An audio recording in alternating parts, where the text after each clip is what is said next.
Hey everyone, this is Chandni Danani, welcoming you to Magnate Brains। और आज की video में जैसे आप देख सकते हो हम डिस्कस करने वाले हैं the solution of again the next practice test paper, जो कि बेस्ड है on the poem the snake trying.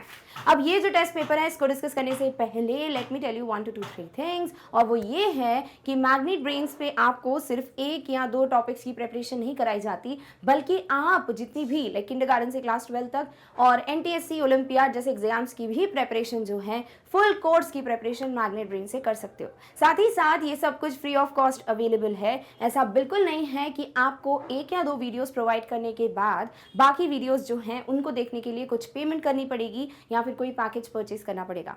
So yes, everything is of top notch quality content and everything is free of cost. तो definitely आप जो भी courses explore करना चाहते हैं डू दैट, सो दैट आपको पता चले कि आप और क्या क्या चीज़ें हैं जिनको प्रिपेयर करके अपने नॉलेज को इन्हांस कर सकते हो। एंड ऑल्सो ये सारे कोर्सेज को एक्सप्लोर करने के लिए आपको बहुत ज़्यादा टाइम लगाना नहीं है, लाइक सॉर्ट ऑफ मैं बोलूँगी टाइम वेस्ट नहीं करना है कि आप सर्च कर रहे हो, स्क्रॉल कर रहे हो एंड एवरीथिंग। ऑब्वियसली आपका टाइम बहुत प्रेशियस है, तो इसीलिए आपके टाइम को बहुत ज़्यादा सेव करने के लिए साथ ही साथ आपको सारे कोर्सेज का एक ओवरव्यू देने के लिए आपके लिए बनाई गई है मैग्नेट ब्रेन्स वो वेबसाइट, जहां जाकर आप सारे वीडियोस को बहुत आसानी से एक्सप्लोर कर सकते हो। आप वेबसाइट पे कैसे विजिट करती हैं, वेबसाइट पे आप सारे कोर्सेज कैसे एक्सप्लोर करते हो, वो सब मैं आपको बता दूंगी थोड़ी देर में। बट अब हम बात करते हैं about the topic of today's session, जो कि होने वाला है क्लास 9th सिलेबस में एक पोएम गिवन है द स्नेक ट्राइंग। पोएम बहुत ही ईजी है टू बी ऑनेस्ट, बट इस पे जो क्वेश्चन आंसर्स आते हैं ना वो इतने इजी हो ज़रूरी नहीं है। तो आज हम कुछ सब्जेक्टिव और कुछ ऑब्जेक्टिव क्वेश्चंस का डिस्कशन करेंगे। आई होप आप लोगों ने ऑलरेडी क्वेश्चन सॉल्व कर लिए थे और आपको इनका आंसर्स लाइक सॉर्ट ऑफ लिखने में दिक्कत नहीं हुई हो। बट ऑल्सो अगर आपको थोड़ी भी परेशानी हुई है इन क्वेश्चंस को सॉल्व करने की, डोंट वरी, आपको बहुत क्लियर कट एक व्यू मिल जाएगा कि कैसे आप क्वेश्चंस को अटेम्प्ट कर सकते हो। सो हम बात करने वाले हैं चैप्टर 9 में given the poem the snake trying की, जो कि एक पोइट जो है बहुत ही इंपॉर्टेंट पॉइंट बाहर लेकर आ रहे हैं, दैट इज कि सारे क्रीचर्स या स्पेसिफिकली स्नेक्स जो हैं उनके लिए कॉमन व्यू हमारा क्या होता है कि स्नेक है तो डेफिनेटली वो पॉइजनस होगा, विनमस होगा। तो डेफिनेटली क्या होगा भाई, अगर वो हमें बाइट करता है विल बी डेड, है ना। बट ऐसा नहीं है, और यही पॉइंट जो है पोइट आपको बहुत अच्छे से बता रहे हैं। साथ ही साथ इस ही पॉइंट को लेकर और किस तरीके से किस किस डायरेक्शन में क्वेश्चन आ सकते हैं वो सब इंक्लूड हुए हैं आज के सेशन में। अगर पोएम क्लियर नहीं हुई है या फिर आपको नहीं पता है कि पोएम का क्या डिस्क्रिप्शन है, क्या बात हो रही है, तो पोएम पे बेस्ड बहुत सारे वीडियोज जो हैं वो आपके चैनल पे लाइक मैग्नेट ब्रेन्स चैनल पे अवेलेबल हैं, तो जाकर आपको देख सकते हो। You can just watch one short revision so that आपको क्लियर कट पॉइंट मिल जाए in just few minutes. Clear? All right, चलिए पहला जो क्वेश्चन दिया था आपको, it was the poem is titled as the snake trying. What was the snake trying to do and why. अभी ये सबसे बेसिक क्वेश्चन है टू बी ऑनेस्ट, है ना, क्योंकि जब हम कोई भी चैप्टर कोई भी पोएम का डिस्कशन करते हैं हम हमेशा ये पॉइंट देखते हैं कि टाइटल ऐसा क्यों, द स्नेक ट्राइंग क्यों, या फिर जो भी चैप्टर्स होते हैं उनका टाइटल ऐसा, जैसे प्रीवियस वाला था पैकिंग, तो पैकिंग ही क्यों दिया चैप्टर का नाम। तो जब तक हम स्टोरी को या पोएम को बहुत डीपर वे में नहीं समझ जाते हैं, जब तक हम तक वो जो मैसेज है वो रीच नहीं होता है, तब तक हमें ये क्लियर बिल्कुल नहीं होगा कि ये टाइटल ऐसा क्यों दिया गया है। और इसीलिए टाइटल बेस्ड या टाइटल को जस्टिफाई करने वाली चीज़ें हमें पता होनी चाहिए। अब क्वेश्चन कैसा भी आए आप उन पॉइंटर्स को मेंशन कर दोगे। अभी यहाँ यही पूछा है कि पोएम का टाइटल दिया हुआ है द स्नेक ट्राइंग, तो ये जो स्नेक है वो क्या ट्राई कर रहा था और वो जो भी चीज ट्राई कर रहा है वो क्यों कर रहा है। तो क्या और क्यों, इन दोनों के आंसर्स आपके क्वेश्चन में बहुत साफ साफ नजर आने चाहिए। अभी जितने भी क्वेश्चंस हैं उनको मैंने ऐसा बिल्कुल डिफाइन नहीं किया है कि ये वेरी शॉर्ट है या लॉन्ग आंसर टाइप क्वेश्चंस हैं। इट्स जस्ट दैट आपको सारे इंपॉर्टेंट पॉइंटर्स यहाँ से गैदर करने हैं, और जैसा क्वेश्चन आएगा, जितने मार्क्स का आएगा, वहां पर आप अपने पॉइंट्स को वहां पर लिखकर अपने आंसर को प्रेजेंट कर सकते हो। क्लियर? चलिए, अभी हमें क्या पता है इस बारे में, पहले तो वो चीजें ध्यान में रखते हैं फिर आंसर देखेंगे। कि जो स्नेक है इसको कोई भी एक पर्सन है जो कि एक स्टिक के साथ फॉलो कर रहे हैं, क्योंकि मे बी उन्होंने देखा होगा कि ये जो पर्सन, ये जो स्नेक है भाई, उनको दिख गया। अभी जनरली जब आप किसी भी स्नेक को देखोगे, सांप को देखोगे for the very first time, definitely आप डर जाओगे, यू विल गेट टेरिफाइड, है ना। This is something which is a very natural reaction and that is something which we can see in the person, जो कि इस पोम में given है। तो वो भी स्नेक को देखते हैं, डर जाते हैं और उसको मारने के लिए, उसको किल करने के लिए या फिर एटलीस्ट उसको भगाने के लिए वो एक स्टिक लेकर उसके पीछे भाग रहे हैं। तो snake is trying to protect himself, the snake is trying to protect itself वैसे कहना चाहिए, बट बिकॉज पोम में ही और इन सब का यूज किया है, so you can write himself also और you can go with itself, it's you, it's upon you. तो स्नेक जो है is trying to protect itself, it's trying to save itself from the person who is following him या following it to kill it, clear? और क्यों कर रहे हैं भी अपने आप को प्रोटेक्ट? ऑब्वियसली हर किसी को अपनी लाइफ जो है वो प्यारी है, so the snake wants to protect its life, that's why it's trying to run away और इट्स ट्राइंग टू एस्केप। ठीक है, तो हमें ये पॉइंटर्स पता है। अब एक आंसर देख लेते हैं कि कैसे लिखा है और कमेंट सेक्शन में जरूर बताना कि आपका आंसर कितना ज्यादा मिलता जुलता है इन पॉइंटर्स से और आपको कहाँ ज्यादा दिक्कत हो रही है, क्योंकि अगर कहीं पे भी दिक्कत होगी तो सेपरेट वीडियोस में आपको आंसर्स में क्या क्या दिक्कतें आ रही हैं आपको और कैसे उनके साथ फाइट करना है वो सब बता दिया जाएगा। Clear? Okay, so the snake is trying to make an effort to escape from the pursuing stick. Now it's upon you कि बुक में वर्ड दिया है परसुइंग, जो कि बहुत प्यारा वर्ड है। ठीक है, अब आपको चाहिए तो आप परसुइंग का कोई दूसरा वर्ड भी लिख सकते हो, you can mention the word following, ठीक है, या फिर आप लिख सकते हो from the person who is chasing the snake over the stick in his hands. ठीक है, तो आपके पास बहुत सारे तरीके हैं, इट्स अपॉन यू कि क्या आप मेहनत कर रहे हो बाय सर्चिंग द सिनोनिम्स और antonyms of the respective words. और मैं हमेशा यही बोलती हूँ आपको, बार बार यही बोलूंगी और आगे भी यही आपको मिलने वाला है हर वीडियो में कि प्लीज कोई भी वर्ड मिलता है उसकी एक आदत बना लो कि आप उसके बारे में सर्च करें, उसका सेंटेंस बनाएं, जिस लैंग्वेज में कंफर्टेबल हो उसको उसमें ट्रांसलेट करो, साथ ही साथ उसके एटलीस्ट 2 सिनोनिम्स 2 एंटोनिम्स जरूर लिख के रखो। ठीक है, सो यहाँ पे आपको मैंने 3 तरीके बता दिए, जैसे एक तरीका दिया हुआ है यहाँ पे, the snake is trying to make an effort to escape from the pursuing stick. The title of the poem is trying to emphasize on the trying by the snake. अब अगर आपको ये चीज पता हो कि एक लाइव सेशन लिया था, वो 10th स्टैंडर्ड का लाइव सेशन था, बट अगर आप चाहो तो डेफिनेटली वो देखना जो सैम्पल पेपर का लाइव सेशन है। ठीक है, उसमें ना सीबीएसई ने बहुत अच्छी एक मार्किंग स्कीम दी हुई है कि किस पे बेस्ड वो मार्क्स देते हैं। अभी आगे जाके CBSE is only going to provide you the marks, right? तो उन्होंने वहां पर ऐसे मेंशन किया है कि जब भी कोई क्वेश्चन आता है तो उसमें कुछ वर्ड्स होते हैं जो वो ढूंढ रहे होते हैं। जैसे इस क्वेश्चन पे अगर हम जाते हैं, आपको 3 चीजें हैं जिस पे मार्क्स मिलेंगे। नंबर 1, क्या आपने टाइटल की बात की, क्योंकि कहीं ना कहीं हम भूल जाएंगे कि भाई पूछा क्या है, स्नेक क्या कर रहा था, क्या ट्राई कर रहा था और क्यों कर रहा था, आपने वो तो बता दिया, बट देन आप भूल गए कि भाई टाइटल का भी कहीं ना कहीं इनडायरेक्ट रोल है। तो why not to write a line और why not to mention just this one word which is title, correct? तो आप टाइटल वर्ड भी लिखोगे, आप रीजन भी बताओगे और क्या कर रहा था स्नेक वो भी बताओगे। ठीक है, तो ऐसे कुछ पॉइंटर्स होते हैं जिन पे मार्क्स मिलते हैं, लाइक यू विल गेट, पहला आपने वाई का आंसर दे दिया है, या फिर लिखना चाहिए कि what was the snake trying to do. Also आपने बात कर ली टाइटल की, you will get marks here. ठीक है, तो जो टाइटल है पोएम का वो इस चीज पे एम्फसाइज कर रहा है, इस चीज को पोर्ट्रे कर रहा है, इस चीज को सिंबलाइज कर रहा है। तो ट्राइंग बाय द स्नेक क्या चीज पे एम्फसाइज कर रहा है कि स्नेक क्या कर रहा है, ट्राई कर रहा है। The snake is a victim and is trying to protect himself from a human being who is after him to kill him with a stick. तो स्नेक क्या है, एक विक्टिम है, एक शिकार है। ठीक है, और वो अपने आप को प्रोटेक्ट कर रहा है एक ह्यूमन बीइंग से, एक पर्सन से जो कि उसके पीछे पड़े हैं टू किल हिम, उसको मार डालने के लिए, with a stick. Hence the title suggests the reader to understand that the snake is trying to make an effort to save himself. Clear? चाहो तो ये लाइन नहीं भी लिखो तो भी चलेगा, बट ऐसे वर्ड्स होते हैं ना, हेंस, देयरफॉर, अगर कहीं कॉन्ट्रास्ट है तो on the other hand, contrary to, ऐसे वर्ड्स के मार्क्स मिलते हैं। ठीक है, सो यहाँ आपको देखो कोई भी चीज है जो मिसिंग है क्या, आपने टाइटल की बात की, आपने स्नेक क्या कर रहा है वो कर दिया, और स्नेक क्यों ट्राई कर रहा है अपने आप को बचाने के लिए, किससे, वो भी बता दिया। सो दिस इज हाउ एक शॉर्ट स्वीट क्यूट सा आंसर है। ऑल्सो अगर आपको इनमें और कोई भी पॉइंट है जो आप सोच पाए हैं लिखने के लिए, बहुत अच्छी बात है, do mention in the comments ताकि सब बच्चों को पता चले कि हाँ भाई ये भी लिखा जा सकता है। क्लियर? ओके, चलिए नेक्स्ट क्वेश्चन पे मूव करते हैं। How was the snake trying to save himself?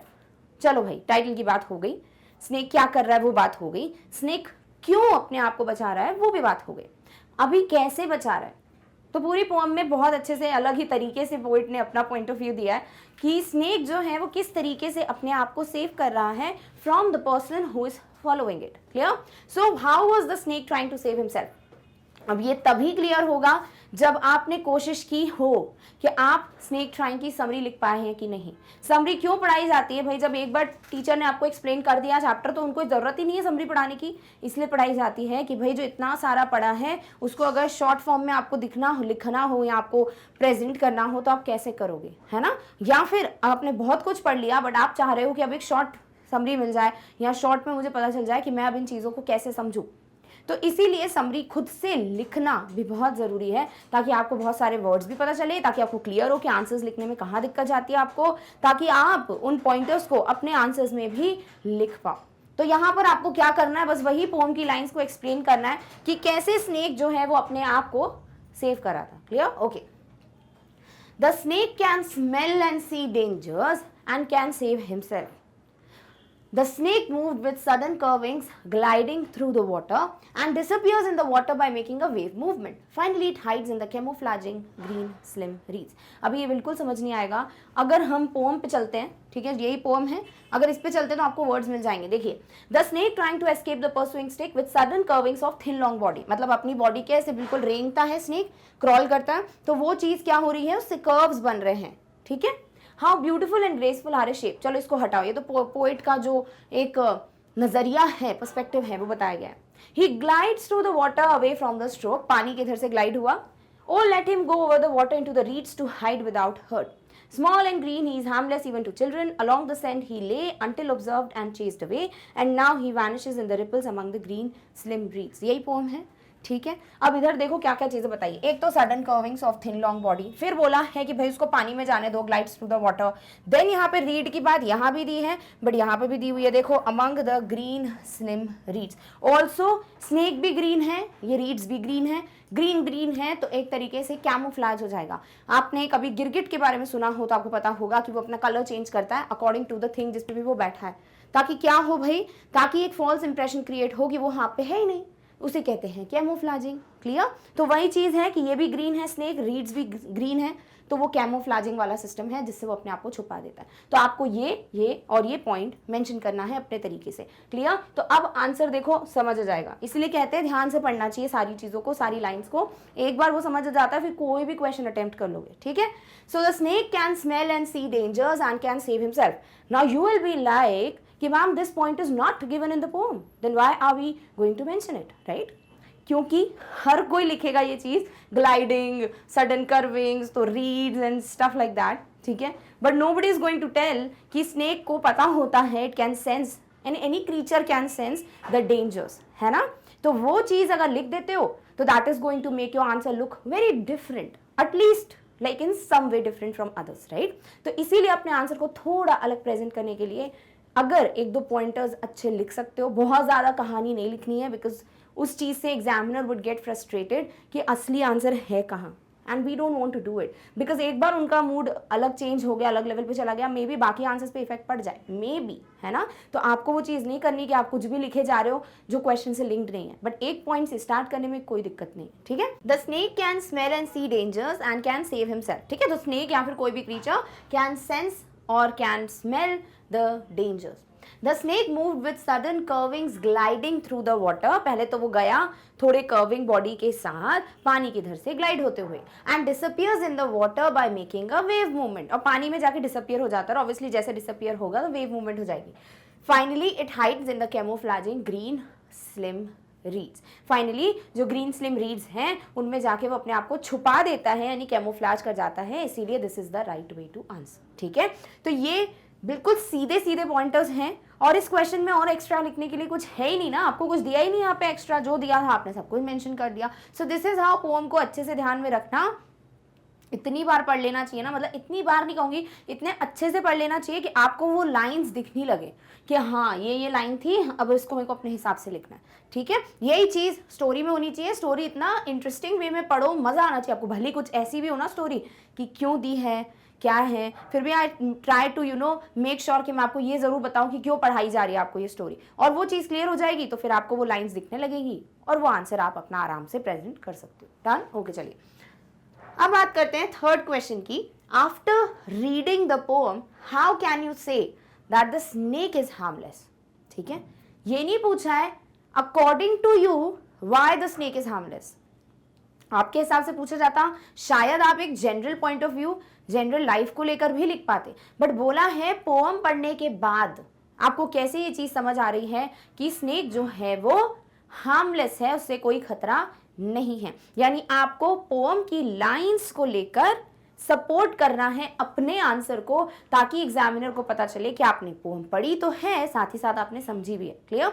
तो बहुत चीज़ें बताई हैं कि बच्चों के लिए भी हार्मलेस है, सारे स्नेक्स जो हैं वो हार्मफुल नहीं होते। साथ ही साथ स्नेक जो है अगर वो हार्मफुल होता तो वो भाग नहीं रहा होता, शायद वो अटैक ही कर देता, है ना। तो ये सारी चीज़ें हैं जो आपको लिखनी है। इसके अलावा बुक में लाइक पोम में कुछ दिया नहीं है। नाउ लेट्स सी इसको आंसर के फॉर्म में कैसे लिखोगे। The snake in the pome the snake trying is harmless and not a threat. सबसे पहली बात, जो पोम है द स्नेक ट्राइंग, उसमें जो स्नेक की बात की गई है वो हार्मलेस है और थ्रेट यानी कि एक खतरा नहीं है। It is trying to save himself from the pursuing stick that is chasing it to kill it.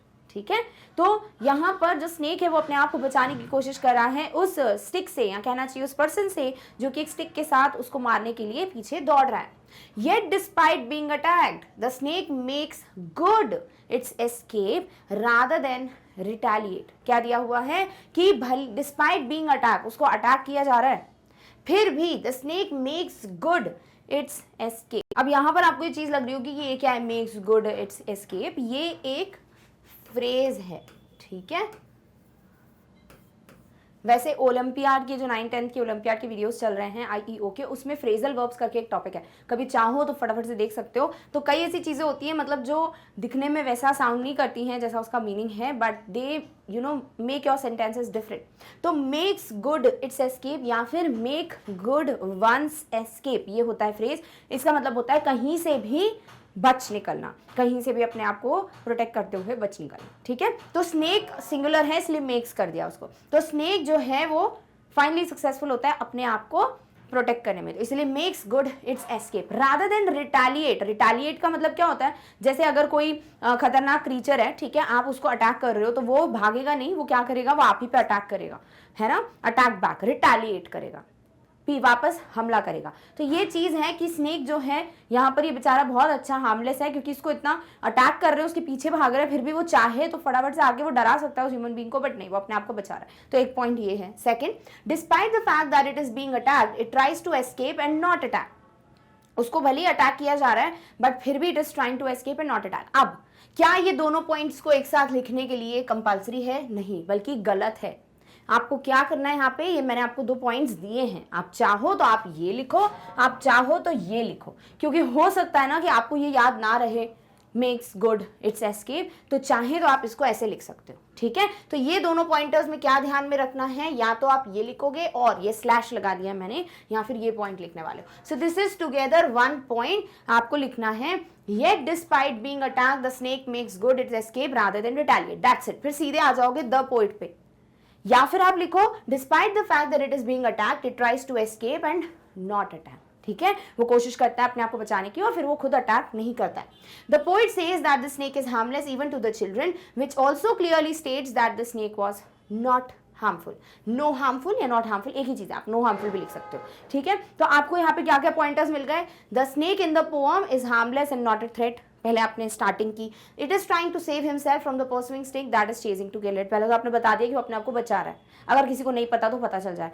फिर Yet despite being attacked, the snake makes good its escape rather than retaliate, अपने आप को बचा रहा है, खुद अटैक नहीं कर रहा है। The poet says that the snake is harmless even to children, poet ने कहा है कि बच्चों के लिए भी ये स्नेक जो है वो हार्मफुल नहीं है, इसीलिए भी हमको क्लियरली पता चल रहा है कि ये स्नेक जो है वो थ्रेट नहीं है। It is no harm, it is not harmful. Clear, या फिर यहाँ का ये रिटेलिएट से ना लेकर डिस्पाइट द अटैक लिखना। बार बार बोल रही हूँ क्योंकि फिर इधर कंफ्यूज मत हो जाना कि 2 पॉइंट, वैसे कॉमन सेंस है कि दोनों चीजों को एक साथ थोड़ी रिपीट करोगे एक जैसे पॉइंटर्स को, तो आपके ऊपर है आप वो लिखो या ये लिखो। वैसे अगर ध्यान में रह सकता है तो ये ज्यादा अच्छा इंग्लिश का पॉइंट है, और अगर आप चाह रहे हो कि नहीं मेरे को गलती नहीं करनी, मुझे बस एक अच्छा आंसर लिखना है, तो आप ये सेकंड वाला पॉइंट भी लिख सकते हो। क्लियर, इस तरीके से शॉर्ट एंड स्वीट वे में आपने क्या करा, प्रूव कर दिया कि हाँ स्नेक जो है वो खतरा नहीं है। Done, okay. Describe the message given by the poet that every living being should love every other living being on this planet। अब यहाँ ये क्वेश्चंस 2 तरीके के आ सकता है। पहला, या तो सीधे सीधे दे दिया कि भैया ये पोएट जो है वो ये चीज़ एक्सप्लेन कर रहे हैं, आप अब इसको समझाओ कि क्या सच में आपको लगता है कि पोएट यही बोल रहे हैं अपनी पोम में कि हर एक लिविंग बीइंग को दूसरे लिविंग बीइंग को हमेशा लव और सपोर्ट दिखाना चाहिए, ठीक है। Every living being should love other living being, okay. या फिर हो सकता था कि describe the message given by the poet in the poem the snake trying. फिर आप ये पॉइंट जो है वो अपने आंसर में लिख सकते हो। तो डेफिनेटली ये जो लाइन है इसको दिमाग में रख सकते हो ताकि आप अपने आंसर्स में भी लिख दो। अब यहाँ पर जब ऐसे क्वेश्चंस आते हैं ना, जहाँ कोट दे दिया जाता है या फिर जहाँ पर एक लाइन दे दी जाती है, प्रोवर्ब, इडियम, कुछ भी दे दिया जाता है, सबसे पहली बात तो है उसको समझना कि वो लाइन क्या बोलना चाह रही है। फिर दूसरी बात होती है पोएम को दिमाग में लाना। तीसरी चीज होती है इस लाइन और इस पोएम को एक साथ मर्ज करके देखना एंड देन अपने आंसर को प्रेजेंट करना, ठीक है।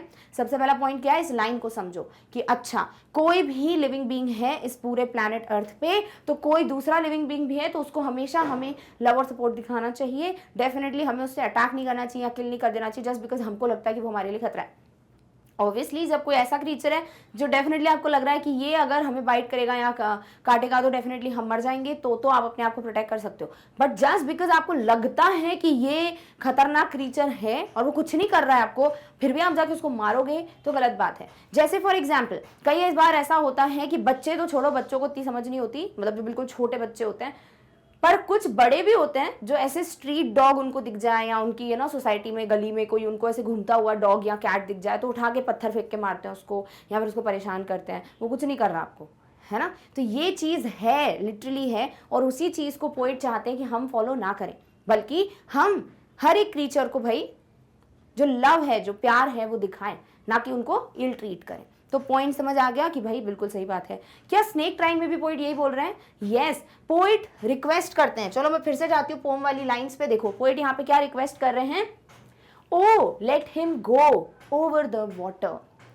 पोएट इज रिक्वेस्टिंग, वो यहाँ पर प्लीड कर रहे हैं, रिक्वेस्ट कर रहे हैं कि भाई स्नेक को जाने दो, क्योंकि भाई क्या है वो हार्मलेस है, इवन बच्चों को भी कोई खतरा नहीं है, तो आप बड़ों को क्या खतरा होगा उससे, तो उस स्नेक को जाने दो।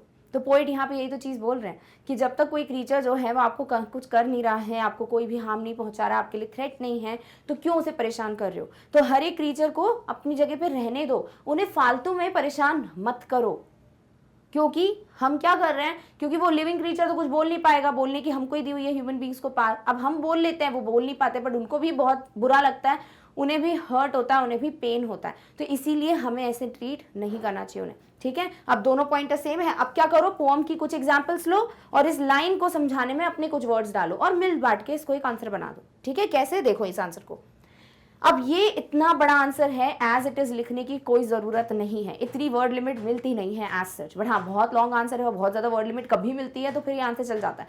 बट अभी आपको क्या करना है, आपके पास यहाँ बहुत सारे पॉइंटर्स हैं, फिर कुछ कुछ पॉइंटर्स को लेकर आपको शॉर्ट में का आंसर लिखना है, ठीक है। Alright, so the poem The Snake Trying gives a deep message that all human beings must have love and sympathetic attitude towards every other living being. जो पोइट है पोम में स्नेक ट्राइंग, या जो pome है snake trying, वो एक बहुत ही ज़्यादा डीप मैसेज दे रहा है, और वो ये है कि ह्यूमन बींग्स को हमेशा लव और सिंपैथेटिक एटीट्यूड, है ना, हमारी एक हमेशा सिंपैथी होनी चाहिए और हम हमेशा प्यार दिखाना चाहिए, किसके लिए, towards every other living being, भले वो कोई ह्यूमन बींग हो, भले वो कोई इंसेक्ट हो, कोई क्रीचर हो, कुछ भी हो, एनिमल हो, बर्ड हो। God has created beautiful living creatures on this planet. भगवान ने भाई सभी क्रीचर्स को बहुत ही प्यार से बनाया है, and every creature is different and beautiful in itself. Love is an important and godly quality that we all should cultivate for everyone. और अगर आपको अभी आप 9th में हो, 10th स्टैंडर्ड में जब जाओगे तो आपको नेल्सन मंडेला का एक चैप्टर मिलेगा, जहाँ पर नेल्सन मंडेला जी, जो कि फर्स्ट ब्लैक प्रेसिडेंट बने हैं साउथ अफ्रीका के, उन्होंने कहा है कि लोगों को हेट करना सिखाना पड़ता है और लव जो है वो नेचुरली आता है, ठीक है। तो वही चीज है यहाँ पर कि लव जो है it's a very beautiful quality, it is a godly quality, and इसी चीज को हमें और कल्टिवेट अपने अंदर करना चाहिए। The poet in the poem The Snake Trying has requested the readers to promote the feeling of humanity and love for all the creatures. और poet जो है इस poem में यही चीज़ प्रमोट कर रहे हैं या इसी चीज़ को रिक्वेस्ट कर रहे हैं कि हमें भी ह्यूमैनिटी, इंसानियत और लव, प्यार जैसी क्वालिटीज़ को प्रमोट करना चाहिए। अब यहाँ तक की जो लाइन्स हैं इसमें भी देखो कैसे शॉर्ट कर सकते हो। The poem The Snake Trying gives a deep message that all human beings must have love and sympathetic attitude towards every other living being. Because love is an important and godly quality that we all should cultivate in ourselves. हो गई lines छोटी, ये होता है तरीका, ठीक है। तो आपके पास इतनी लाइंस हैं, इसको आप एटलीस्ट इतनी लाइंस में कन्वर्ट कर सकते हो गया आपका आंसर छोटा, done. The poet portrays how there is beauty in all creations of God. Yes, poet का एक पर्सपेक्टिव दिखता है जहां वो स्नेक में भी ब्यूटी देख ले रहे हैं कि वाह कितने एलिगेंट स्ट्रक्चर्स, यहाँ क्या स्ट्रक्चर नहीं शेप कहना चाहिए, कितने एलिगेंट शेप्स बन रहे हैं स्नेक की बॉडी में। तो वही चीज है कि पोइट यहाँ पर ये पोर्ट्रे कर रहे हैं, दिखा रहे हैं कि कैसे ब्यूटी है इन ऑल क्रिएशंस ऑफ गॉड। भगवान द्वारा जो भी बनाए गए हैं क्रीचर्स, उनमें कितनी ब्यूटी है। He can see beauty even in the curling and curving body of the snake. Yes, देखो नजरिया होना चाहिए, ठीक है। नहीं तो खूबसूरती तो हर चीज में दिख जाती है, बट आप में नजरिया होना चाहिए, आपको हर चीज में पॉजिटिविटी दिख जाएगी। वही चीज है अगेन, पर्सपेक्टिव, नजरिया होना चाहिए। तो पोइट जो है इवन वो ब्यूटी देख सकते हैं किसमें, स्नेक के चलने में, लाइक चलना नहीं कहना चाहिए, क्रॉल करने में, जो कर्ल और कर्व्स बन रहे हैं उसकी बॉडी में। The poem inspires the readers to stop chasing and killing innocent creatures. और पोएम यही चीज कर रहा है कि हमको पीछा नहीं करना है ऐसे इनोसेंट क्रीचर्स का और उनको परेशान नहीं करना है। The poet asks the readers to let the snake escape. We should be able to differentiate between harmful and harmless creatures. It is the quality of love that spreads serenity and harmony all round and promotes brotherhood. Each and every living creature should have such humanity and kindness for every other living creature on this planet. अब यहाँ आपने क्या किया, आपने poet की भी lines ले ली कि पोइट की ब्यूटी देख पा रहे हैं, वो बोल रहे हैं कि मत मारो उसको, हर एक क्रीचर हार्मलेस नहीं होता है। हमें अक्ल होनी चाहिए कि हम देख पाए भाई कि वो सच में हार्मफुल है हमारे लिए कि नहीं। ऑल्सो हर एक क्रीचर में हमें ब्यूटी देखनी चाहिए, हर एक क्रीचर को हमें ये दिमाग पर रखना चाहिए कि भाई भगवान ने क्रिएट किया है तो कुछ ब्यूटी ही क्रिएट की होगी, है ना। एक ह्यूमैनिटी और लव जैसी क्वालिटीज हमें अपने अंदर जरूर लानी चाहिए, तभी हम ब्रदरहुड को प्रमोट कर पाएंगे। अब आप चाहो तो यहाँ के पॉइंटर्स को भी छोटा कर सकते हो कि the poet portrays that there is beauty in every creation of God. He tells in the poem that there is beauty, or the shapes or the curvings or curves of the snake's body are elegant. Also the poet requests that we should let the snake go, and as, or we should say, we should let the snake go as it is not harmful. That is how the poet wants to tell that we should be able to differentiate between harmless and harmful creatures, and we should spread love and humanity everywhere. So we should see beauty, or we should बोलना चाहिए we should show, or we should have humanity and love for every other creature in this world. तो इस तरीके से आपने ये pointers को भी 3-4 लाइंस में लिख दिया। तो आपको मैंने यहाँ पे बहुत सारे पॉइंट्स दे दिए हैं कि कैसे शब्दों का इस्तेमाल कर सकते हो, वैसे लिखो, ठीक है। और भी पॉइंटर्स लिख सकते हो वैसे अगर हम सोचे तो, जैसे आपने इतना पॉइंट मेंशन किया, फिर आपने स्नेक के पोएम से क्या क्या लिख सकते हो। इन the poem the snake trying the poet shows that how there is elegance and beauty in the shapes formed by the snake's body. The poet says that we should let the snake go as it is harmless even to children. This is how we should be able to differentiate between harmless and harmful creatures and show our love and humanity to them, and have love and humanity for every other creature on this planet. Short answer भी बन गया। तो देखो वही है, आपके पास बस words होनी चाहिए, आपके पास दिमाग होना चाहिए कि आप लिंक कर पा रहे हो कि नहीं। और वो चीज़ देखो एकदम से नहीं आती है, धीरे धीरे डेवलप होती है, बट वो धीरे धीरे को आपके हाथ में है कि आप कब स्टार्ट कर रहे हो, है ना। आप एग्जाम के दिन के एक दिन पहले स्टार्ट करोगे आंसर्स लिखना तो दिक्कत तो आएगी, बट अगर आप हमेशा से ही स्टार्ट कर दिए हो आंसर्स लिखना, वेरी गुड, आपको डेफिनेटली चेंज दिखा होगा। डन, ओके, चलिए। The poem talks about the emotions and love for the snake. Write your views about how every human being must love the animals around. अभी वो जो question है उसी को थोड़ा अलग करके दे दिया है कि पोएम जो है वो इमोशंस और लव की बात कर रहा है स्नेक के लिए, है ना। अब आपको अपने व्यूज लिखने हैं कि कैसे हमें अपना लव या अपने इमोशंस हर एक एनिमल की तरफ दिखाने चाहिए। अब आपको सिर्फ जो भी आप बात करोगे वो as human being for any other animal लिखना है, ठीक है। तो ये भी चीज बहुत ईजी है। प्रीवियस क्वेश्चन में जो है आपने हर किसी के लिए लिखा, आपने दूसरे ह्यूमन बींग्स के लिए लिखा, अब आपको यहाँ एनिमल्स के लिए भी लिखना है। चलो फटाफट से देखते हैं इसका answer. One should always love every other creature on this planet. See, this is how you should be smart in writing your answers.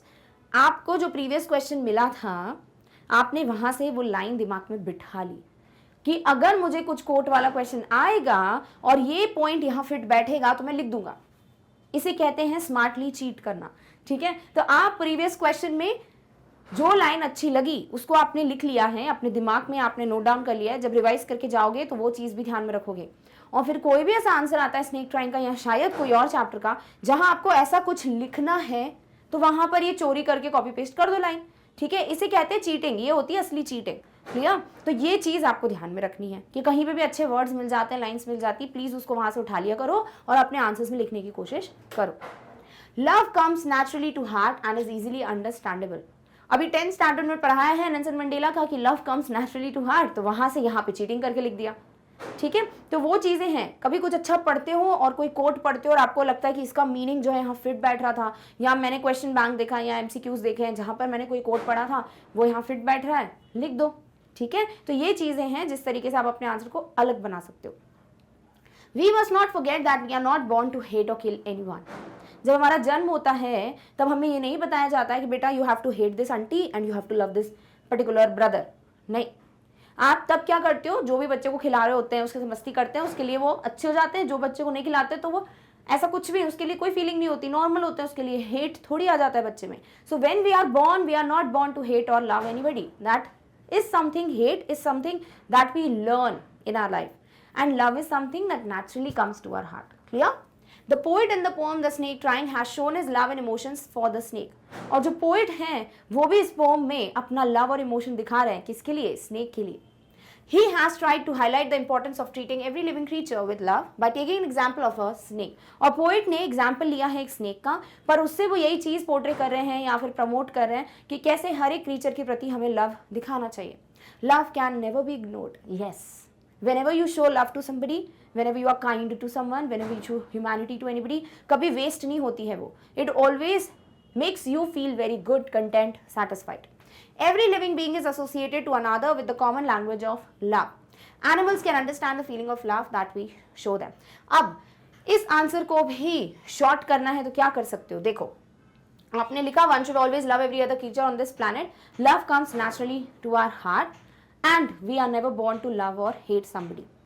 Every creature understands the language of love. इतना लिख दिया। Then यहाँ आओ। In the poem The Snake Trying, the poet by taking an example of a snake is also portraying his love and emotions for the creature. And in the similar way, he wants to tell us that we should also love every other animal on this planet. खत्म, यहाँ तक सारी बातें जो हैं वो आपने short में लिख दी। Animals can understand the feeling of love that we show them.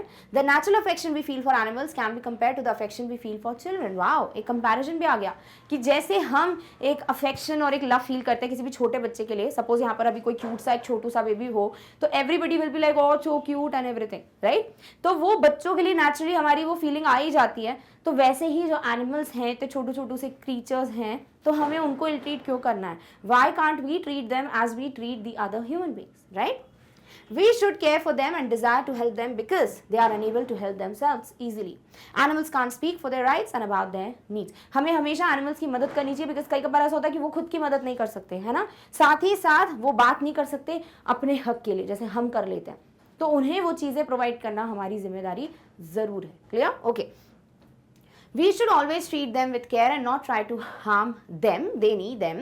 They would attack us only when they can sense any danger from us. और वो हमें तभी अटैक करेंगे जब हमको उनको लगता है सॉरी कि हम उनके लिए खतरा है। उसके पहले वो खुद ही बैठ बैठ के आपको अटैक नहीं करते हैं। हम उनको प्रॉब्लम देते हैं या हमको छेड़ते हैं जाकर, तो फिर वो हमको अटैक करते हैं। The poem also highlights the same which compels us to agree with the fact that the snake does not bite a man unless it feels that a man is going to kill it. Similarly poet भी यही बोल रहे हैं कि snake आपको तब तक नहीं बाइट करेगा जब तक उसको नहीं लगता कि आप उसको मारने वाले हो। The opinion that all snakes are poisonous is entirely false. Also हर एक सांप पॉइजनस होता है ऐसा बिल्कुल नहीं है, तो ये चीज़ भी उन्होंने बताई है। So we should not kill a snake as soon as we see it. बस हमने स्नेक देखो मार डालो, ऐसी चीज़ें नहीं होनी चाहिए। Similarly we should not tease and kill animals just because we want to और थिंक दे आर हार्मफुल। ठीक है, so whenever we see an animal, जरूरी नहीं है कि वो भी हमारे लिए हार्मफुल हो। तो जब तक आपको ऐसा पता नहीं है कि आपकी जान खतरे में है, तब तक अपने आप को प्रोटेक्ट करने की जरूरत नहीं है, और जरूरी नहीं आपको उसको मारना ही है ना? तो कभी भी टीज नहीं करना चाहिए और हार्म नहीं करना चाहिए। Every creature is created with love by God and thus we should also show some love and care to them. Very nice ending कि भगवान ने हर किसी को बहुत प्यार से बनाया है, तो हमें भी प्यार जो है हर एक क्रीचर के सामने, या सामने नहीं, के प्रति दिखाना चाहिए। ठीक है, अब ये आंसर बहुत बड़ा हो गया है, तो मैंने यहाँ पर तो शॉर्ट करके बता दिया आपको। अब यहाँ पर आपने सारी चीज़ों में से क्या लिख सकते हो आप कि every animal can understand the feeling of love that we show to them the way we have affection for small children. Similarly we should have love and affection for small animals, ठीक है, यहाँ तक खत्म करो. Then you can be like we should always try to help animals because they can't speak for their rights and sometimes they can't help themselves easily. Okay, 4 line को 1-2 line में change कर दिया. अगेन यहाँ पर कि with the help of the poem The Snake Trying, the poet wants to highlight that every snake is not harmful and we should not kill the snakes or we should not kill any other animal just because we feel that they are harmful for us. ठीक है, last में यहाँ पे लिख दो कि similarly we should not tease, ये तो बात कर ली. Every creature is created with love by God and thus हमें भी अपना लव और केयर दिखाना चाहिए. ठीक है, इतने पॉइंट्स को as it is copy paste तो करोगे नहीं, आई होप सो. करना भी मत, क्योंकि इतने लाइंस लिखने नहीं है आंसर में, पर मैंने आपको इतनी सारे शब्द दे दिए हैं इस आंसर में, नहीं तो किसी और आंसर में यूज कर सकते हो. बट प्लीज हर एक आंसर को शॉर्ट, स्वीट, क्रिस्प बनाने की कोशिश करो. बट बिकॉज मुझे आपको हर एक पॉइंट देना ही है, तो आप इनमें से जो जो लिख सकते हो please do write that. Clear? Alright, चलिए next question. Why does the man want to kill the snake and how does it protect itself? भाई जो मैन है वो स्नेक को क्यों मारना चाहता है and how does it protect itself. अभी ये क्वेश्चन हम ऑलरेडी एक बार अटेम्प्ट कर चुके हैं कि स्नेक ने अपने आप को कैसे बचाया. बट व्हाट इफ अगर आपको ये बोला जा रहा है कि इस मैन जो है वो क्यों मारना चाह रहा है स्नेक को और स्नेक अपने आप को कैसे बचाता है. तो चलो सेकंड हाफ तो में ऑलरेडी आता है, क्या पहला हाफ आता है? क्या पोएम में कहीं मेंशन किया है कि because the man was going walking saw a snake, डर गया, किल्ड द स्नेक? नहीं, ये सब नई चीज़ें बताई है ना. तो ये हमें अपना कॉमन सेंस लगाना है कि भाई कोई भी स्नेक के पीछे क्यों भाग रहा होगा, क्योंकि नेचुरल टेंडेंसी है कि जब भी हम किसी स्नेक या ऐसे क्रीचर को देखते हैं जो हमें लगता है कि पॉइजनस ही होगा, तो हम डर जाते हैं, we get terrified and as a reaction, like as a natural reaction या फिर sort of to protect ourselves we try to kill that particular animal. अब इसी को आपको अपने आंसर में लिखना है. एंड देन सेकेंड हाफ तो ऑलरेडी पढ़ चुके हो कि कैसे वो अपने आप को बचा लेता है. क्लियर? ऑलराइट, चलिए आंसर पढ़ते हैं. According to man all snakes are poisonous, not the man in the poem, naturally all the man. ठीक है, मतलब ह्यूमन बींग्स. यहाँ पे मैन का मतलब क्या होता है? पूरे ह्यूमन बींग्स के लिए इस्तेमाल किया जाता है वर्ड, है ना. तो सभी ह्यूमन बींग्स को लगता है, ऑलमोस्ट या majority of people believe that all snakes are poisonous. जितने भी सांप होते हैं सब जहरीले होते हैं. As any other person, the man in the poem also becomes terrified after catching a glimpse of the snake and runs after him with the stick. और जैसे कोई भी करेगा वैसे ही ये जो पर्सन है इन the poem the snake trying, वो भी डर जाते हैं, टेरिफाइड हो जाते हैं. कब? When the person catches a glimpse. glimpse का मतलब एक झलक. ठीक है, यानी उसको जब एक छोटा सा झलक दिखता है कि वहाँ सांप है, उस चीज से वो डर जाता है एंड अपने आप को बचाने के लिए सॉर्ट ऑफ एक नेचुरल रिएक्शन के लिए वो उसके पीछे भागते हैं विद अ डंडा, with a stick. The man in order to protect his life finds it better to kill the snake. तो मैन जो है इस पोएम में वो अपनी जान बचाने के लिए, अपनी लाइफ बचाने के लिए ये बेटर ऑप्शन पाता है कि चलो मैं स्नेक को ही मार देता हूँ. On sensing danger the snake tries to escape from the approaching attack. और अब जैसे ही सांप को पता चलता है स्नेक को कि भाई डेंजर है यहाँ पे, इट कैन सेंस नो, तो जैसे ही वो सेंस कर लेता है वो अपने आप को बचाने के लिए भागता है. It crawls and moves through the water in order to save itself. Crawl करता है, पानी की तरफ जाता है अपने को बचाने के लिए. It hides itself into green reeds and become successful in saving himself. और फिर वो जो ग्रीन रिड्स हैं वहां पर जाके छुप जाता है, कैमोफ्लेज कर जाता है और अपने आप को बचा लेता है. This is how the short sweet crisp answer is. अभी इसको और खींच भी नहीं सकते ना, तो आपने देखो कितने प्यारे प्यारे वर्ड्स यूज किए, glimpse, terrified, then you used approaching, फिर आपने यहाँ पे शॉर्ट में लिखा. सो दिस इज हाउ आपका आंसर दिखना चाहिए ना. Okay, why does the poet find the snake charming? Why does he want the snake to go unhurt? Snake जो है वो चार्मिंग लगता है पोइट को, तभी तो उन्होंने बोला ना कि उसकी एलिगेंस देखो शेप्स में, जो बॉडी शेप बन रहा है. ठीक है, तो वो चीज़ हमें देखनी है कि पोइट को ऐसा क्यों लगता है. दूसरी बात, वो क्यों चाहते हैं कि वो अनहर्ट जाए? क्योंकि उनको यही चीज़ है कि भाई वो पॉइजनस नहीं है, वो बच्चों के लिए भी हार्मलेस है, तो फिर हम उसे क्यों परेशान कर रहे हैं? इसीलिए वो रिक्वेस्ट कर रहे हैं that we should let the snake go. Clear? All right. The poet wants to highlight the facts that there is beauty in everything which lies in the eyes of beholder. सुना होगा ना, beauty lies in the eyes of beholder. भाई खूबसूरती तो देखने वाले की आंखों में होती है ना. ज़रूरी नहीं है कि जो चीज़ I find beautiful शायद you will not find beautiful, because वो मेरा पर्सपेक्टिव है, वो आपका पर्सपेक्टिव है ना. तो वही चीज़ है, ये होती चीज़ें कि ऐसे वर्ड्स लिखना आंसर में कि भाई पोइट भी यही हाईलाइट कर रहे हैं कि हर एक चीज़ में ब्यूटी होती है. It's just lies in the eyes of beholder, जो देखने वाला उसकी आंखों में बस वो डिपेंड करता है. The poet has shown that even a snake can be graceful and beautiful. Poet ये भी बोल रहे हैं कि भाई एक स्नेक भी ब्यूटीफुल और ग्रेसफुल हो सकता है. आप कभी जनरली बोलोगे कि सांप कितना खूबसूरत है, कितना ग्रेसफुल है, नहीं बोलोगे. बट पोइट की नजरिया देखो कितना अच्छा है. He finds the snake graceful and beautiful, right. To the poet the snake is a living creature with grace and beauty. Poet के लिए स्नेक एक ऐसा क्रीचर है भाई, जैसे हम सब क्रीचर्स हैं, जैसे बाकी क्रीचर्स हैं, जिसमें again it has what, grace and beauty. The poem talks about a small and green color snake. Its sudden curvings of the thin body fascinates the poet. ठीक है, तो यहाँ पे एक छोटे से ग्रीन कलर के स्लिम बॉडी वाले स्नेक की बात की गई है और जिसकी ब्यूटी जो है is very attractive and it's very charming elegant for the poet. The poet finds these movements graceful. भाई उनका नजरिया है कि वो ये मूवमेंट्स को भी ग्रेसफुल फाइंड कर रहे हैं.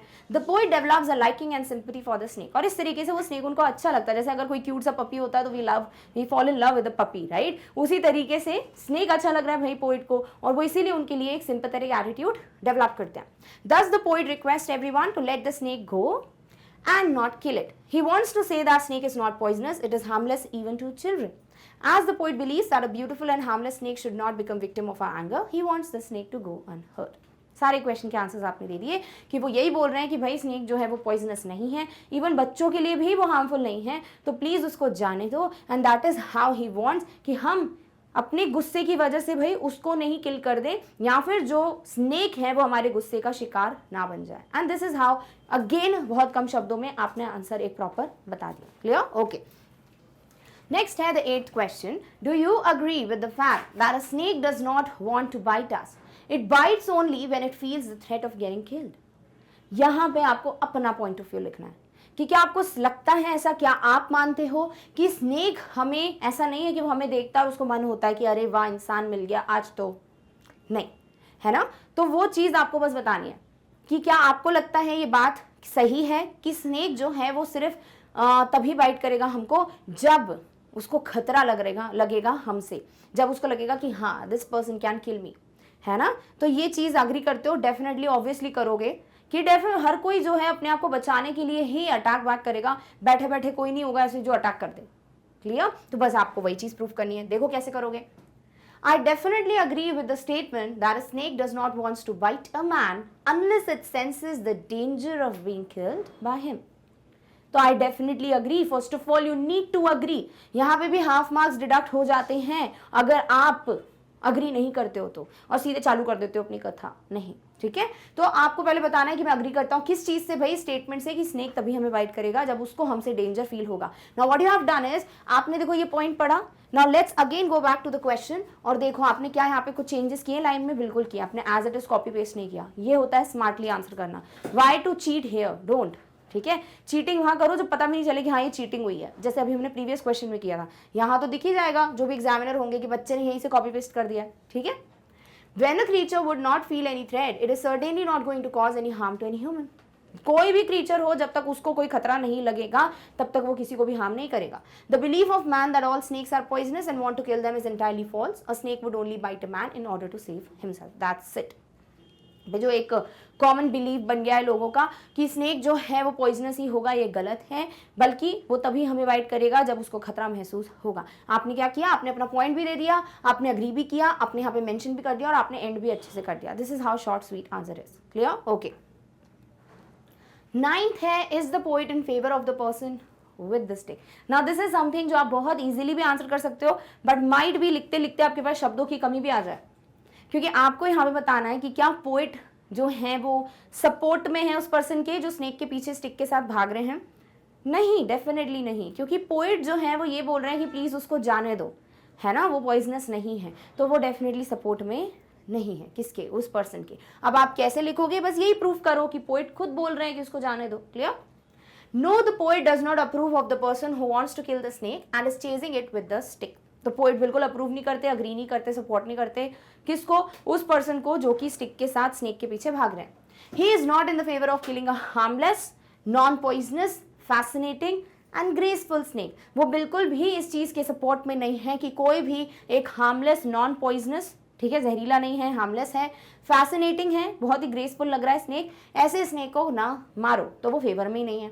The poet is strictly against the person who is running after the snake with a stick in his hands. The poet wishes that the snake should not be hurt and should be allowed to make its escape and reach its destination safely. Definitely poet यही बोल रहे हैं कि oh let him go, है ना. और फिर यही बोल रहे हैं कि वो हार्मलेस है, हार्मफुल नहीं है, इवन बच्चों के लिए भी हार्मफुल नहीं है. चाहो तो वो बच्चों वाली लाइन भी यहाँ पे मेंशन कर सकते हो. ठीक है, और इस तरीके से आपने बता दिया, तभी तो पोएट बोल रहे हैं कि let it go, let it escape, let it go unhurt. Or that is how we can prove कि definitely the poet is not in the favor of the person who is chasing the snake with the stick in his hands. Easy? Alright, चलिए अब आ जाते हैं हम next question यानी कि 10th question पे। Next है the 10th question, elaborate the request made by the poet in the poem the snake shrine. Elaborate यानी कि बहुत अच्छे से आपको डिटेल में बताना है किस चीज़ को, कि पोइट किस बारे में रिक्वेस्ट कर रहे हैं। सिर्फ ये रिक्वेस्ट नहीं उनकी कि स्नेक को जाने दो, वो पहली रिक्वेस्ट है, बट सिर्फ वो नहीं है, वो इनडायरेक्टली बाकी सारी क्रीचर्स को कैसे ट्रीट करना है वो भी बोल रहे हैं, है ना। चलो अब इसको लिखते हैं। So in the poem the snake trying the poet W.E. Ross. इतने क्वेश्चंस में मैंने पोएट का नाम यूज नहीं किया था बिकॉज आई वॉज लाइक कि मे बी यू नो आप लोगों ने किसी आंसर में लिखा हो and then will be like हमने ये अलग किया एंड स्टफ लाइक दैट। ठीक है, बहुत अच्छी बात है अगर पोएट का नाम लिख सकते हो तो इन ऑल द क्वेश्चंस जहाँ पे भी पोएट की बात की गई है। ठीक है, तो पोएट क्या है, कौन है भाई, W.E. रॉस। आई होप ये ध्यान में ऑलरेडी था आपके। Has tried to request every reader that they should not destroy और kill any creature based on their assumptions. तो पोएट ने जो कि है W.E. रॉस, उन्होंने पोएम द स्नेक ट्राइंग में इसी चीज़ पे स्ट्रेस किया है, इसी चीज़ पे एम्फेसिस दिया है, या इसी चीज़ को वो पोर्ट्रे कर रहे हैं कि आपको हमेशा ये चीज़ ध्यान में रखनी है दैट जस्ट बिकॉज आपको लगता है कोई क्रीचर जो है वो हार्मफुल है, आप अपने अजम्पशंस पे बेस्ड, अपनी धारणाओं पे बेस्ड किसी भी क्रीचर को डिस्ट्रॉय या किल ना करें। The poet with an example of a snake who is been chased with a stick is trying to promote the fact that every creature is beautiful. Poet ने सिर्फ snake का example लिया है क्योंकि ज़्यादातर स्नेक का ही दिमाग में आता है कि वो पॉइजनस है, शायद बाकी क्रीचर्स के लिए डिफरेंट डिफरेंट पर्सपेक्टिव्स हो, but in case of the creature snake the assumptions or the बोलना चाहिए perspective or the thinking is somewhere very very similar, इसीलिए उन्होंने स्नेक का एग्जाम्पल लिया है। ठीक है, तो पोएट जो है वो स्नेक का एग्जाम्पल दे रहे हैं जिसे कोई चेस कर रहा है विद अ स्टिक, कि भाई हर एक क्रीचर जो है वो ब्यूटीफुल है। The poet request to let the snake go free and unhurt. और पोएट जो है वो रिक्वेस्ट यही कर रहे हैं कि स्नेक को जाने दो, let it be free and go unhurt. He wants the person to let the snake go away through the water to the reeds where he may hide himself to safety. ठीक है, तो poet यही कह रहे हैं कि जाने दो उसको पानी की तरफ, उस रीड्स में जाने दो उसे, ताकि वो अपने आप को बचा ले। Thus the poet wants to request that human beings should be affectionate towards animals and always remember that not every animal is harmful.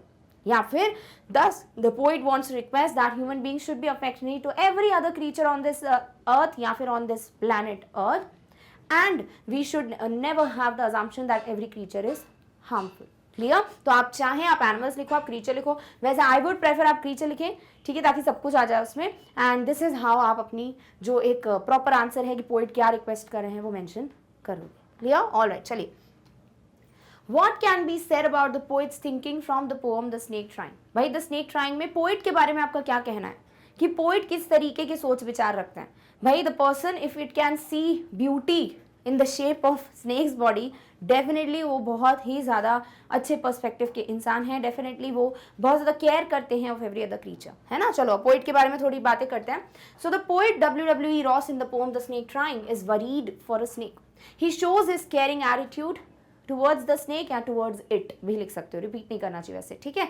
So poet जो है वो स्नेक ट्राइंग में एक स्नेक के लिए बहुत ज़्यादा टेंशन में है और उसके प्रति अपना एक केयरिंग एटीट्यूड जो है वो शोकेस कर रहे हैं। He wants the snake to go unhurt. वो यही चाहते हैं कि स्नेक जो है वो सेफ हो जाए।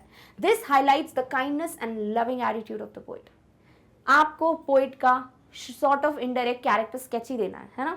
So you need to use different good words. Otherwise आप सिर्फ वही कहानी रिपीट करते रहोगे और वो रिपीटिंग मोड नहीं होना चाहिए, ठीक है। So highlight क्या करता है ये कि पोएट कितने काइंड और कितने केयरिंग हैं। The fact that he can witness beauty in the way the snake crawls portrays his thoughtfulness towards all creatures. जिस तरीके से वो स्नेक की बॉडी जिस तरीके से वो कर्व फॉर्म कर रहा है उसमें ब्यूटी देख सकते हैं, एलिगेंस देख सकते हैं, डेफिनेटली उससे उनका जो एक सोचने की जो क्षमता है, एक जो उनका अलग ही दिमाग है जिसमें वो बहुत खुले विचारों के हैं, थॉटफुलनेस है उनकी, वो दिखती है। He is very attentive and pragmatic as he highlights the fact that all snakes are not poisonous. वो बहुत अटेंटिव हैं, जागरूक हैं, साथ ही साथ प्रेगमेटिक, प्रैक्टिकल, लॉजिकल, ठीक है, ये सारे वर्ड्स हैं आप जो यूज़ करना चाहें। डेफिनेटली वो बहुत ज़्यादा लॉजिकल हैं, क्यों? क्योंकि वो ये चीज़ जानते हैं कि सारे स्नेक्स जो हैं वो पॉइजनस नहीं होते। साथ ही साथ अगर आप चाहें तो ये भी लिख सकते हैं, definitely the poet has a great knowledge with respect to science, that's why he can witness that all snakes are not poisonous. The poet is an environmentalist as he believes in the preservation of animals. Definitely वो एक environmentalist हैं, वो पर्यावरण को बचाने में believe करते हैं, तभी उनका ये कहना है कि हमें creatures को सेव करना है। He has immense love for the snake as he requests the person with the stick in his hand to not harm the snake and let it go. Definitely वो बहुत ज़्यादा उनका एक लव केयर दिख रहा है स्नेक के प्रति, तभी तो वो रिक्वेस्ट कर रहे हैं कि O let him go. Clear? Then the poet has great concern for the snake and also inspires every reader to show and promote love and care for all the creatures. Definitely उनका concern दिखता है, उनका care दिखता है, और वो ये चीज़ हमसे भी expect कर रहे हैं कि जितने भी readers हैं जो snake trying poem पढ़ चुके हैं, आप लोगों को ये चीज़ ज़रूर follow करनी है कि आप सारे creatures के प्रति अपना love और care show करो. This is how you can talk about poet. वैसे आपके पास और प्यारे प्यारे words हैं, do use them, but this is how आपको support करते जाना है अपने words को कि ऐसा क्यों लगता है आपको poet ऐसे क्यों है, क्योंकि ऐसा ऐसा point दिख रहा है. Clear? Okay. What can be said about the person attacking the snake? अब ये क्वेश्चन थोड़ी कोई सोचता है कि मतलब स्नेक के बारे में चलो बात हो गई, पोइट ने लिखी तो बात हो गई, अरे वो पर्सन जिसके बारे में सिर्फ इतना बोला है कि वो स्टिक लेके भाग रहा है उसके बारे में कोई क्यों पूछेगा, बट व्हाट इफ पूछ लिया तो, है ना, तो आप उस पर्सन के बारे में क्या कह सकते हो. चलो पढ़ते हैं एक answer. The person who is chasing the snake with a stick in his hands is terrified with a glimpse of a snake. Already हमें ये words पता है ना, कि वो डर चुका है जैसे उसने snake का glimpse कैच किया, एक झलक देखी. As he is governed by fear of snakes, he wants to kill it. है ना, क्योंकि उसके ऑलरेडी दिमाग में ये चीजें पहले से ही फिट है कि स्नेक है, पॉइजनस होगा, जहरीला होगा, मुझे मारना है. दैट्स वाई वो उसको मार रहा है. He did not take time to understand the fact that all snakes are not venomous. Definitely वो ये चीज़ सोचने में टाइम नहीं लगा रहे हैं कि लेट मी जस्ट थिंक कि क्या ये मेरे लिए हार्मफुल है, और ऐसे सडनली वो जो है अपना एक गुस्सा जो है, एंगर, या अपने आप को बचाने के लिए एक जो एक्शन है वो शो कर रहे हैं. He did not even ponder upon the fact that the snake didn't attack him or cause any harm to him. इस चीज़ पे भी उन्होंने नहीं सोचा कि भाई वो स्नेक तो मुझे आ ही नहीं रहा है काटने, ना उसने मुझे कोई हार्म पहुंचाया, फिर मैं क्यों मार रहा हूँ उसको. He simply because of his immense fear decided to hurt or kill the snake. Just because उसमें बहुत ज़्यादा डर है स्नेक्स को लेकर, वो डिसाइड कर लेते हैं that I need to kill it. Thus, the man with the stick shows a cruel and unsympathetic attitude. He believes in a preconceived notion that all snakes are poisonous and a threat to human being. इसीलिए इनके दिमाग में already बहुत ज़्यादा डर बैठा हुआ है, ऑलरेडी एक पुरातनपंथी सोच है उनकी, या फिर पुरानी एक सोच ऑलरेडी डेवलप हो चुकी है उनके माइंड में कि सारे सांप जो हैं वो पॉइजनस होते हैं, इसीलिए वो क्या कर रहे हैं, उसे किल कर रहे हैं. सो दिस इज हाउ, यही सारी चीज़ें हैं जो आप उस मैन के बारे में बोल सकते हो. प्लीज़ ऐसा नहीं करना है कि आप सिर्फ उनके बारे में गलत गलत गलत बोल रहे हो या फिर आप बहुत ज़्यादा सपोर्ट कर रहे हो, कहीं बीच में रहना है, बिकॉज एग्जैक्टली कुछ भी क्लियर नहीं है पोएम में उनके बारे में. सो दिस इज हाउ शायद आप ये सारे पॉइंट्स डेफिनेटली उनके बारे में बोल सकते हो. डन? ओके, चलिए इस तरह से सब्जेक्टिव क्वेश्चंस हो गए. I guess 12 questions on this छोटी सी poem are more than enough practice करने के लिए कि क्या क्या पॉइंटर्स आ सकते हैं. इजी? ओके, चलिए अब ऑब्जेक्टिव करते हैं. ऑब्जेक्टिव क्वेश्चंस वैसे बहुत इजी हैं. So which of the following can replace the word pursuing in the following statement to escape the pursuing stick. अब जिन्होंने पोएम पढ़ी है डेफिनेटली दे नो कि इसका आंसर कितना आसान है. जिन्होंने नहीं पढ़ी definitely they will face a problem कि यहाँ परसुइंग का मतलब क्या है, जो पीछा कर रही है, यानी जो स्नेक को पीछा कर रही है. अभी परसुइंग स्टिक का मतलब द मैन इज देयर जिसके हाथ में वो स्टिक है. So the person is pursuing. Clear? Escaping, following, racing, neglecting. अभी एस्केप का मतलब बच निकलना, फॉलोइंग किसी का पीछा करना, रेसिंग यानी सॉर्ट ऑफ रेस करना, ठीक है, और नेग्लेक्टिंग यानी इग्नोर करना. तो वो स्नेक का पीछा कर रहे हैं, तो डंडा या स्टिक के साथ क्या कर रहे हैं, वो उसके पीछे हैं. तो फॉलोइंग इज द वर्ड जो परसुइंग को रिप्लेस कर सकता है. Easy? All right. Second question यानी नेक्स्ट ऑब्जेक्टिव क्वेश्चन.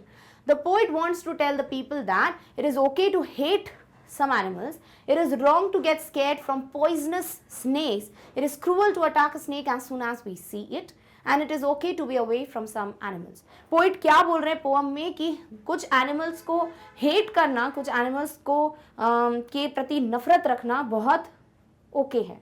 बिल्कुल भी नहीं, ऐसा कहीं नहीं बोल रहे हैं पोइट. वो तो बोल रहे हैं हर एक क्रीचर के प्रति हमें हमेशा लव और सिंपैथेटिक एटीट्यूड डेवलप करना चाहिए. तो ये हो गया eliminate. It is wrong to get scared from poisonous snakes. It is wrong to get scared from any creature as soon as we see it. Poisonous होगा तो definitely you need to get scared, otherwise you will lose your life. तो ये गलत है. It is cruel, ये बहुत कठोर है, to attack a snake as soon as we see it. Perfect, कि आपने स्नेक देखा मार डालो, ये बहुत गलत बात है. तो स्नेक नहीं, पोइट जो है वो यही चीज बोल रहा है. तो ऑप्शन नंबर सी सही है. It is okay to be away from some animals, कुछ एनिमल से दूर रहना ही सही है. वही ये बारे में बोला ही नहीं है पोइट ने, तो अपने दिमाग मत लगाओ कि हाँ बात सही है. पोइट ने बोला है क्या? नहीं. इसीलिए ऑप्शन नंबर सी जो है वो आपका करेक्ट ऑप्शन हो जाएगा. Done? Okay. 15th, Which of the following is the common opinion of people with respect to the snakes? Snakes के प्रति क्या common एक व्यू पॉइंट होता है लोगों का? Snakes are terrifying and fearsome symbols of death. कि स्नेक्स जो हैं, सांप जो हैं वो डरावने होते हैं और हमेशा वो सिंबल ऑफ डेथ हैं। डेफिनेटली ये कॉमन पॉइंट ऑफ व्यू जरूर है, तो आप इसको रखो। Next, snakes are kind. Do we have this thing in our mind कि जब भी हम स्नेक को देखेंगे हमें लगेगा हाँ ये सांप है, ये तो बहुत प्यारा दयालु है। ऐसा कुछ नहीं होता, आपको कॉमन ओपिनियन बोला है तो ये भी गलत है। Snakes are garden friends. Earthworms are garden friends. ठीक है, स्नेक्स के बारे में कॉमन व्यू पॉइंट ये बिल्कुल नहीं है, तो ये भी हटा दो। Snakes are not harmful. This is something that the poet wants to highlight, but snakes नहीं, not all snakes are harmful, है ना, तो ये भी गलत है। यानी कॉमन व्यू पॉइंट सिर्फ ऑप्शन ए है कि स्नेक्स डरावने होते हैं और सिंबल्स ऑफ डेथ होते हैं, ये common view point. Done, okay. Where did the snake lie until observed? Snake कहाँ पर था जब तक उसको देखा नहीं? Along the water body, the bricks, the crevices, the sand. भाई sand दिया हुआ है पोएम में, तो डेफिनेटली क्या है? Along the sand. वहीं पे था वो जब तक उसको देखा नहीं। Clear? All right. The snake disappeared in the hole. The ripples of water among green reeds. The river can't be said. नहीं भी पता हो तो इतने आंसर्स अभी डिस्कस कर लिए कि आपको पता है पानी में चला गया, रिपल्स यानी वेव इफेक्ट फॉर्म करते हुए वहां पे ग्रीन रीड्स ने, जो कैमोफ्लेज पढ़ा हमने, तो ऑप्शन नंबर बी। तो ऑब्जेक्टिव तो बड़े आसान है। Done, okay. 18th, which of the following is the message conveyed by the poem The Snake Trying? अब ये जो मैसेज होगा वो आप अपने आंसर्स में भी लिख सकते हो। ठीक है, prevention of cruelty towards animals. Yes, definitely कि एनिमल्स के प्रति जो क्रूअल बिहेवियर है वो प्रिवेंट करना चाहिए, तो ये सही है। All creatures of nature need to be treated in a kind and sympathetic manner. जितने भी क्रीचर्स हैं नेचर में उनको काइंडली और सिंपैथेटिकली ट्रीट करना चाहिए, बिल्कुल। Not all snakes are harmful, ये तो सबसे पहला मैसेज है। तो all of the above are the messages और आर द थिंग्स और are the points that the poet wants us to understand after reading the poem The Snake Trying. Clear? All right. 19th. Which of the following is the opinion of the poet about snakes? Poet का क्या opinion है? सिर्फ poet का opinion. They are graceful. They attack in self-defense. Certain variety of snakes are not poisonous and hence harmless. सारी चीजें poet मानते हैं कि वो ग्रेसफुल हैं, देखो एलिगेंट है उनके shapes, they attack in self defence. Definitely जब तक नहीं मारेंगे जब तक आप उनको परेशान ना करें। और कुछ कुछ स्नेक की वैरायटीज होती है जो हार्मलेस होती हैं क्योंकि वो पॉइजनस नहीं है। डेफिनेटली ये सारी पॉइंट्स हैं जो पोइट मानते हैं। Done, okay. The shapes of snakes body are described as, जो स्नेक की बॉडी के शेप्स हैं उनको कैसे डिस्क्राइब किया है? Awkward, elegant, repulsive, terrifying. Awkward मतलब अजीबोगरीब, एलिगेंट बहुत ही खूबसूरत, रिपल्सिव ऐसा कुछ जिससे आप डर जाओ, ठीक है, रिपेल हो जाओ, टेरिफाइंग अगेन डरावना। तो पोइट ने क्या बोला है? शेप्स जो है वो है एलिगेंट। और इस तरीके से आपके सारे क्वेश्चंस जो हैं वो एंड होते हैं। आई होप ऑब्जेक्टिव में तो दिक्कत नहीं आई होगी, और सब्जेक्टिव में अगर थोड़ी बहुत दिक्कत थी भी तो वो सब क्लियर हो गया होगा। डन, ऑल राइट, चलिए। So with this we have come to an end of the discussion of today's topic. That was the practice test paper based on the poem The Snake Trying. I hope आपको सारे जो questions थे वो clear हो गए हैं, और बहुत जल्द आपको next practice paper मिल जाएगा, and very soon we'll meet with the solution of that practice paper. Clear? But there is one more thing, that is Magnet Brains ने एक और channel that is Magnet Brains Hindi जो है वो start किया है, ताकि जितने भी state board के students हैं उनको separately हर एक टॉपिक को हिंदी में समझने में परेशानी ना हो और आप बहुत इजीली सारे टॉपिक्स देखकर अपनी प्रिपरेशन कर पाओ। तो अगर कोई भी है जो आपकी नज़र में है जो स्टेट बोर्ड को बिलोंग करता है और जिन्हें बहुत परेशानी हो रही है पढ़ने में, definitely share about magnet brains Hindi with them. Also if you feel कि हमें भी देखना है कि भाई कैसे पढ़ाते हैं या क्या क्या चीज़ें हैं, क्या हमें यहाँ पे भी कुछ सीखने को मिलेगा, तो आप चैनल को ज़रूर सब्सक्राइब करना ताकि आपको नोटिफिकेशन सब मिलते रहें। And the way you have shown your love and support to magnet brains channel, similarly you can show your love and support to this magnet brains Hindi channel. Done? All right. So with this we have completed the discussion of practice test paper. I hope you understood each and every question, and now we are going to very soon meet in the next video with the next topic. Till then, take care of yourself. Thank you so much for watching. Bye.